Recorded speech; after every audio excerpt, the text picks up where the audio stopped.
nonton TV sama-sama, di rumah pokoknya duduk. Maka saya simpulkan juga, saudara, sekolah terbaik di dunia adalah di rumah. Katakan amin.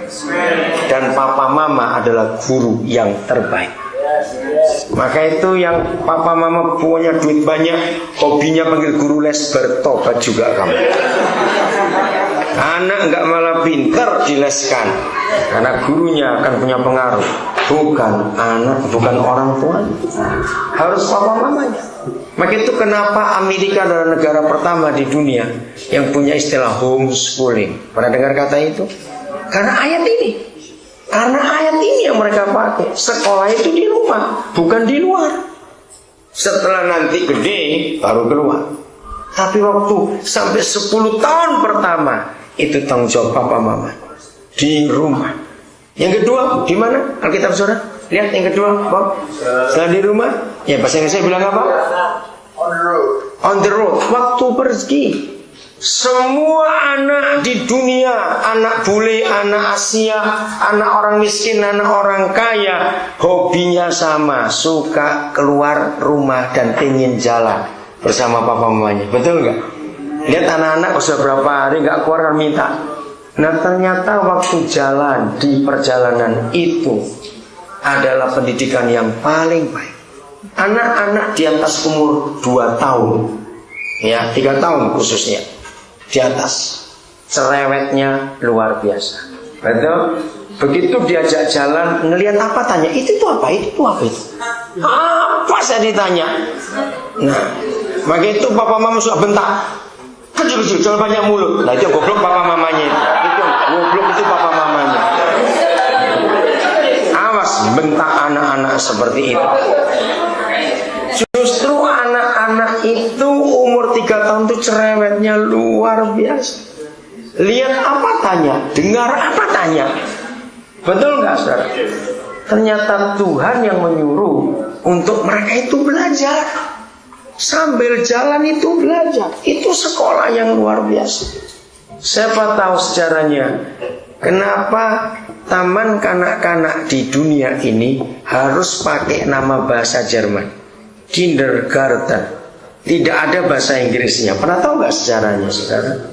Nah, maka itu baca buku.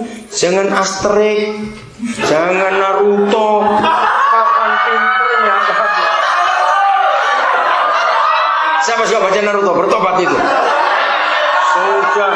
Sudah berjenggot baca Naruto lagi ya.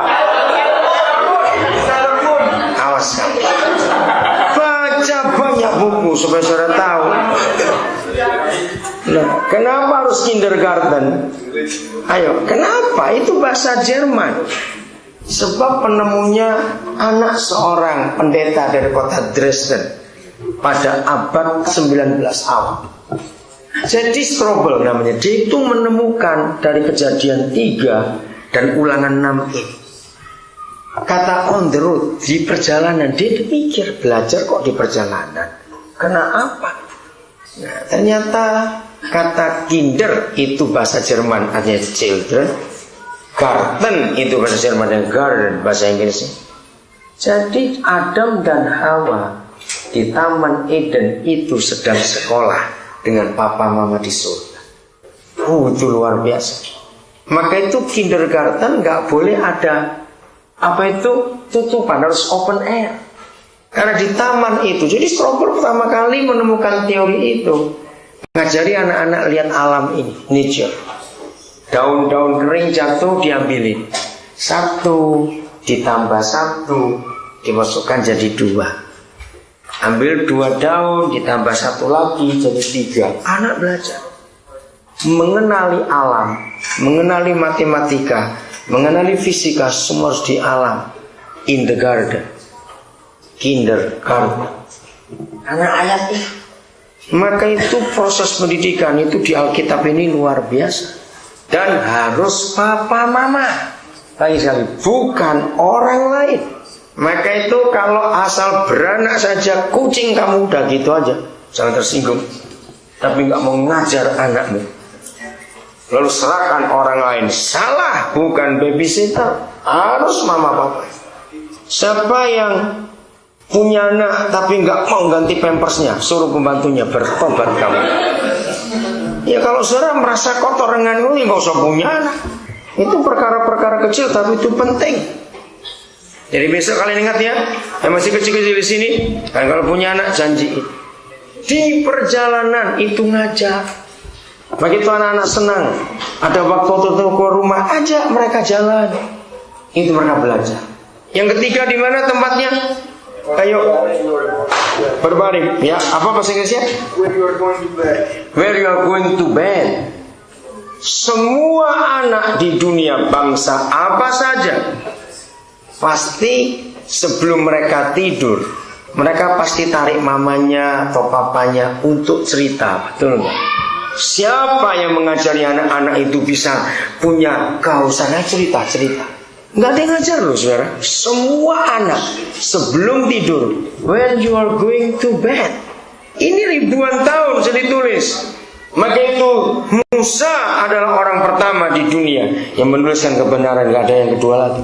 Ternyata sebelum tidur pun anak-anak itu mau belajar dari papa mamanya, minta cerita. Waktu saya mempelajari children psychology, saya kagum. Ternyata semua balita, anak-anak di bawah 5 tahun, itu sehari minimal mimpinya itu 20 kali, paling dikit. Maka itu kalau saudara lihat bayi-bayi waktu tidur, saya nyenyak, bisa tertawa sendiri. Pernah lihat nggak bayi gitu? Toto bisa nangis, terus diam lagi. Nah ternyata mereka sedang mimpi. Nah ini yang Tuhan tunjukkan luar biasa. Tempat ketiga itu waktu di tempat tidur, waktu kamu berbaring. Jadi karena mereka itu rajin mimpi, maka sebelum tidur mereka mau cari bahan mimpinya itu apa. Nah cerita dari orang tuanya itulah modal mimpi mereka. Nah secara pendidikan, anak-anak kecil yang suka mimpi itu pasti jenius. Kenapa?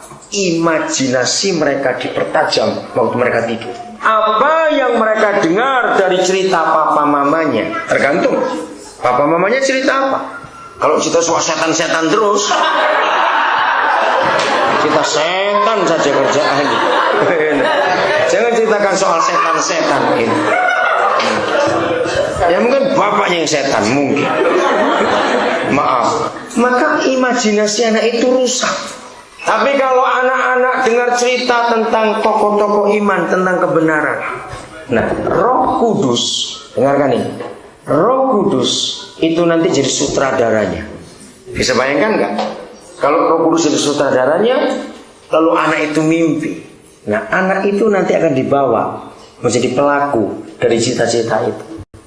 Maka itu kenapa semua anak umur 3 tahunan, kalau lagi sendirian, dia bisa ngomong cerita panjang sekali. Orang tahu nggak anak kecil seperti itu? Dan duduk sendiri situ, duduk di mana, cerita, dengarkan.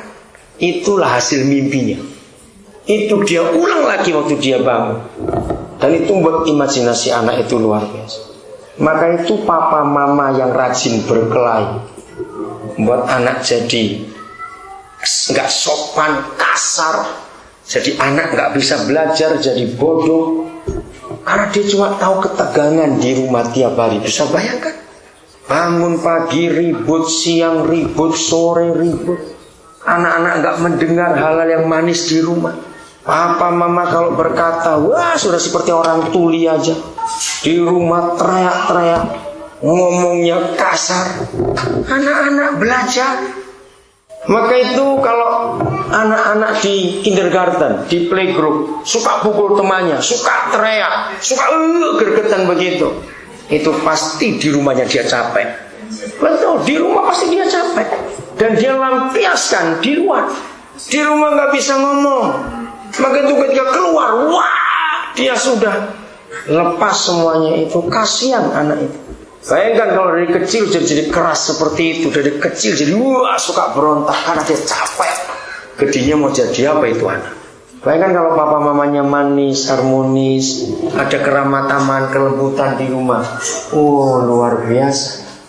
Anak itu jenius. Anak itu punya karakter yang manis, yang bagus. Jadi dengarkan orang tua, pengaruh kita berdua untuk mereka itu dahsyat. Ini ayat.